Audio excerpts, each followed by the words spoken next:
The U.S. economy gave off new signs of momentum today, from retail sales to the Federal Reserve's latest outlook. They provided reasons for optimism, even as rising gas prices gave cause for concern. American shoppers are picking up the pace. Retail sales rose more than 1% in February, the most in 5 months. That news followed Friday's report that employers added another 227,000 jobs in February. Consequently, the Federal Reserve said today the economy is expanding moderately. But the Fed also warned that the spike in gas prices will feed inflation, at least temporarily. In fact, with gasoline up 30 cents a gallon in the past month, President Obama is feeling the political heat. He acknowledged as much yesterday in Washington. As long as gas prices are going up, people are going to feel like I'm not doing enough, and I understand that because people get hurt when they're going to that gas station and seeing those prices rise every day. And 2 new public opinion surveys suggest the issue is hurting the president's ratings. A New York Times CBS poll found 47% of Americans now disapprove of how he's handling the job, while just 41% approve. In a Washington Post ABC poll, it was 50% disapproval to 46% approval. Sensing an opening, the president's Republican rivals have pounced. Mitt Romney lampooned Mr. Obama's explanations today in St. Louis. He said something that, I think it was yesterday, he said the reason we have high gasoline prices is, and then he was seeking around. What could it be? What could it be? And former House Speaker Newt Gingrich has promised he would push policies to bring gas prices down to $2.50 a gallon. Mr. Obama derides such claims, saying anyone who makes them isn't telling the truth. But public sentiment may be building for presidential action, and soon. In both the recent polls, 50% or more said it's within the president's power to do something about the price of gas. We take a closer look now at what's driving gas prices higher and what, if anything, the president can do to keep them in check. Kenneth Green is a resident scholar on energy and the environment at the American Enterprise Institute, a conservative think tank, and Daniel Weiss is director of climate strategy at the Center for American Progress, a liberal policy group. Gentlemen, welcome.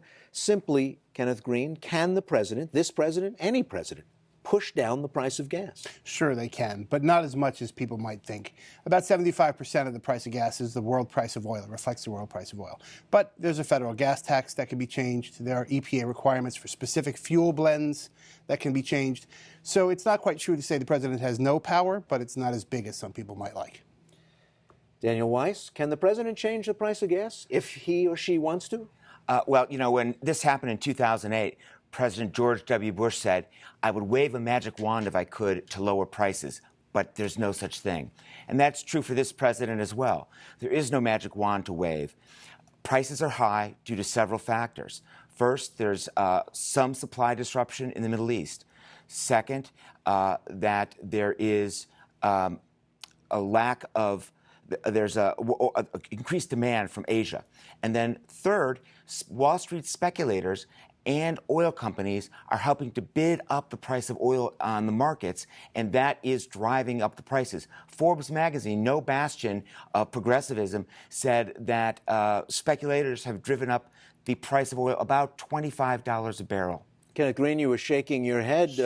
Is there a shortage in supply of oil? Is it supply and demand that's doing it? Supply and demand is a part of it. But the evil speculators, this is really funny because somehow when the price goes from $3.50 to $4, it must be evil speculators. But when the price moves from $2 to $2.50, we don't hear about speculators. Or $2.50 to $2, we don't hear about speculators. We have magic, one-directional, sort of only high-end speculators that move in one direction. Well, it's a crazy argument. Wait just a minute, that's not a though. fact. The price of a barrel of oil has gone up smartly in the recent couple of weeks, but there's no less oil entering the world marketplace than there used to be. So what is it? There's more uncertainty over whether or not the oil will make it through the world marketplace and to the refiners, and whether the refiners will have the capacity to process it in time for the driving season.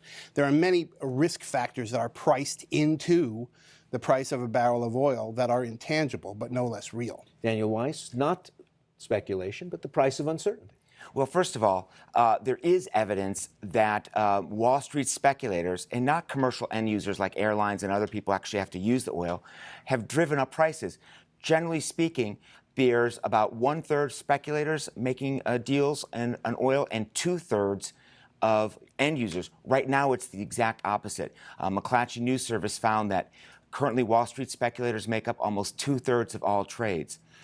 In addition, oil is set on a world market. We can't really affect it that much. Right now, we're producing the most oil we've produced in 8 years. We're using the least since the Clinton administration, yet prices are still high. We've seen oil rigs quintuple in the amount that we've got drilling for oil in the last few years, yet gas prices are still rising. So because oil is set on a world market, we don't really have the ability to affect it very much. There are a couple things the president can do to lower prices quickly, not the things that were suggested earlier, but taking some of our reserve oil, our reserves are almost full, putting it in the marketplace like we've done under other presidents has tended to burst that speculative bubble, change the expectation that the market is only going to be increasing in price, and therefore has led to a decline in prices every time we've used that tool. You suggested that a president can push down the price of oil. Should this be understood as something that a president does temporarily when the price of oil spikes, just to smooth out abrupt changes in the price? Or is oil something that could be cheaper, period? Well, there's all three of the above. It could be cheaper, period. So there could be permanent changes such as the boutique fuel requirements that could bring the price down in a lasting way. We could increase production, which would have some effect in a lasting way. There are short-term changes that can be made, such as suspension of the federal gas tax, working with states to suspend the state gas taxes. Those could be temporary or long-lasting. So there are things that can be done both in the short term and the long term to bring down gas prices. But the question of whether they should be done is a political calculation more than an economic or even environmental one. But what about Daniel Weiss's suggestion that we're already getting a lot of oil in the United States, and since it is traded on a world market, if you develop a new field somewhere in the United States, you're not going to sell it at some special American price. You're going to sell it for what it's selling on the spot markets in London, Brent crude and so on. Yes and no, except if that logic were true, then the president's approval of the most recent pipeline to bring oil from Oklahoma to the Gulf Coast would make no mistake, would make no sense. In fact, the president said we have oil that's stranded in the middle of the country where it's commanding a lower price. It would command a higher price if it could get to markets. So it's not true to say that more production won't temporarily give you lower price oil. It will. Canada oil right now is discounted because it's hard for them to move it from Alberta out to any coast to get it to any other market. So we buy it for less than we would buy oil from Saudi Arabia or from tankers from abroad.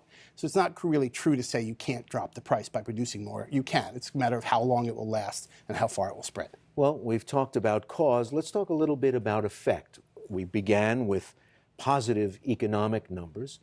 Is this spike in the price of oil and oil products enough to mug a recovery that might be gaining some momentum? There's plenty of evidence that high oil prices reduce economic growth, and that the higher the oil prices go, the slower our economic growth is going to be. So that's a real danger. Second, high gasoline prices have a real impact on middle-class and low-income families. It has a real cost. That's why if we can take some of our reserve oil, our reserves are full, put it on the market, about 30 million barrels, get our allies to do about the same, pop that speculative bubble. Speculators won't be able to count on the price going up, so they'll change expectations. That will lower gasoline prices and provide some relief. In addition, we need the regulatory agency that oversees oil trades to crack down on Wall Street speculators. They have a number of powers they can use under the Dodd-Frank law that was enacted a couple years ago, but they haven't put them into effect. They need to do that to, again, put cops on the beat to make sure that people aren't driving up the price just to make money. Kenneth Green? Well, we agree on the negative economic impacts of high oil and gas prices. I think that's absolutely true. The higher the prices, the worse the effect and the more aggressive they are. We disagree on the idea of using a strategic oil reserve, petroleum reserve, because Saudi Arabia or any other country could crank down its production much more than we could ever ratchet it up, even in a tiny short term, with the strategic petroleum reserve, which is quite small on a world supply basis. So we agree on the problem. We don't agree on the solution, I'm sure, which is no surprise. Hey, but if you can get the Center for American Progress and AEI to agree on something, you've done a good day's work. Gentlemen, Absolutely. Thanks a lot. Thank you.